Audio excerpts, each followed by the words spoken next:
How's it going, everybody? I hope you're having a great day. Today we're going to be taking a look at some Capital Peak District defensive layouts that I've been using for our clan and that have been working pretty well for us. So these are going to be for the Capital Peak level 10. Some of these are sort of variations of Capital Peak level 9s, but I'm going to keep the screen paused here for just a moment so you guys can either pause it or take a screenshot. Try to build up these bases as best as you can.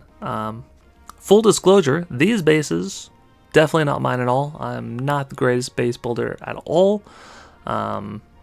Takes a lot of time to build great bases and a lot of great attackers to attack those bases to try and find the weak points and to set up traps accordingly. So what I have used for the Capital Peak layout are other people's base layouts that I found on either YouTube or Discord.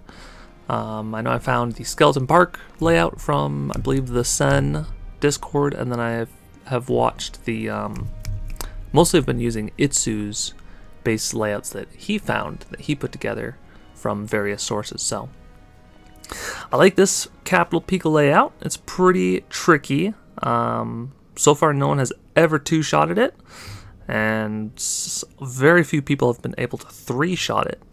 And so pretty much the goal for the Capital Peak is to defend against 3 attacks or more. Ideally, the more attacks people are using on your bases, the more points you'll get at the end of the raid weekend. So all of these traps are set to ground. Not too many people use air attacks for the Capital Peaks. We've got these back-end rocket artilleries as well as the back-end dragon post. There are some other pretty good Capital Peak layouts. There's the maze base, of course, which is great, and then there's also, I believe, there's like a bunch of compartment types of Capital Peak bases. Those are very fun as well. So now we'll take a look at the Barbarian Camp. This base layout is really good. Can really defend well against both air and ground attacks, which is nice. Of course, any defensive layout is only as good as the defense levels, so I prefer to have a really good layout at the start and then upgrade defenses as we can, because it takes a lot of Capital Peak points to upgrade stuff. So hopefully you're a co-leader or a leader and you can prioritize, but definitely try to upgrade the rocket artilleries, the air bombs, and the giant cannons when you can for the Barbarian Camp. But this one is nice in that it has a good amount of compartments, so it's a decent defense for ground attacks, especially with these kind of isolated multi-mortars all over the place. And then for air attacks, we have these back-end rapid rockets and air bombs. So a lot of times really good attackers on the Barbarian Camp, they will be getting very close to two-shotting your base, if not completely two-shotting. So if you can defend that third attack and maybe even cause some attackers to take 4 attacks on this base, that is perfect. So next up, we're taking a look at the Wizard Valley. Now, this one is the weakest district in the Capital Peak, so there's not a whole lot that you can really do to help defend against this base. Ideally, just try to make it so that it doesn't get one shot. Hopefully you can try and do some sneaky defenses so that it takes at least 3 attacks instead of 2. But if the Wizard Valley gets two-shotted, it sort of is what it is. It's not that great. Definitely try to separate the giant cannons, put the Inferno Towers, surrounded by a bunch of defenses, and you should be good on that side of things. So now we'll take a look at the Dragon Cliffs. Definitely one of the hardest bases to hit. You'll find people, sometimes they will take 4, 5, 6 attacks to take out this one district, because the super dragons or the dragon outposts, they're just deadly for attackers. So a lot of people like to use spam strategies, and these super dragons, they annihilate the spam strategies. So I definitely recommend upgrading all of the Dragon Posts to at least level 3. That way you'll get the more hit points on the outpost. So people will have to start to invest more lightning spells. And then I believe once the Dragon Outposts are level 4, or I think it might be level 5, they have to use a lot of Zap lightning spells to take them out. So then you're pretty much forcing people to take multiple attacks. So yeah, this base is very, very nice. I mean, we cleared out everything in these sort of pockets.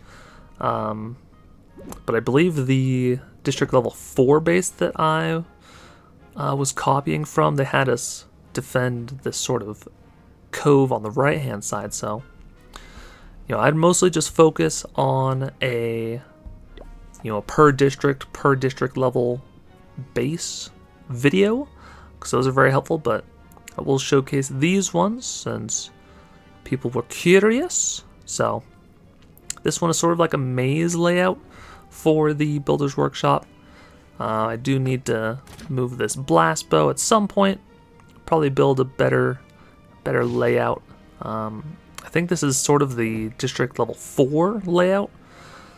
I believe the District Level 5 layout is mostly defending this top right portion of the map, but again, as long as you're having your giant cannons, your Expos, Inferno Towers, Rocket Artilleries, as long as they're separated and well defended by ground and air defenses, you're doing pretty good. So in theory, you want to try and have a lot of sections or empty sections and try and mess up rams. But besides that, not too much to really worry about. This is the layout that we've been using for the Balloon Lagoon. Works pretty well. They have to invest a couple of rams to get through some walls on the top side, or they have to come down to this maze section, try to blast through. And then we've got all of our rock artilleries mostly spread out. These two on the back end are pretty close together, but they are surrounded by a lot of defenses. A really crazy thing for the Balloon Lagoon is if you put your Inferno Towers within range of the rocket artilleries, because a lot of people use the graveyards and put them on top of the rocket artilleries, and Inferno Towers absolutely melt those skeletons. So that's where we have the Inferno Tower covering at least one and half of another, and this one covers fully one and mostly the second one. So does pretty good. Of course, pause the video, copy the layout, feel free, try to get as close to this layout as possible. I know not everyone will be able to completely copy it because you'll probably have to remove some obstacles. Like in this base, for example, we just upgraded to the level 5 and I have not upgraded the layout, but essentially like all you'd have to do really to update this layout would be to remove all of these defenses, remove the walls, and then I like to just put the new stuff on the back end, and we can looks like we can't put walls there. That's fine. So we can put the the blast bow in this back section for now. I'll have to update this base layout eventually. Just sort of spread things around. The only thing is I do like to put the air defenses behind other defenses so that you can't directly target them with balloons, because the better you can protect the air defenses, the harder it is for air attacks to be successful. So maybe we'll put some walls so to force people to break through some of these sections with rams so they can't just sneak around. But yeah, nothing too crazy. Let's see, you can just always add compartments if you're not sure where to put the walls. So this is just something that I'll play around with later. But last but not least is the Skeleton Park. Now this one I believe was from the, I think it was from the Sen Discord. It might have just been on, at one point we faced some like Titan ones and some legends in the Capital Peaks. So I believe this was one of their layouts that I just copied because it was really, really tough. So the trick with the Skeleton Park is to put most of the stuff on this back end, on the left side of the base, because these hedges act as walls. So it's very, very difficult for ground attacks to get into the base, because they are forced to clump together and pad through all of these walls. Very, very tricky. So hopefully this helps you guys answer some questions and can at least copy these layouts. They work pretty well for us. You know, a lot of times the people that attack our districts, they will be forced to usually take 24 attacks, usually up to like 30, 32, depending on how good or bad they are. And yeah, these are the layouts that we're using. I recommend you copy them, steal them. Watch other videos if you're a lower Capital Peak level. Copy those bases because it's really helpful to have a really good base layout, and then you can upgrade it as needed as you go up through the Capital Peak levels. If you like the video, make sure to like and subscribe. Helps me out a bunch. There's a couple more attacking videos on the screen if you want to keep on watching. Until next time, take care.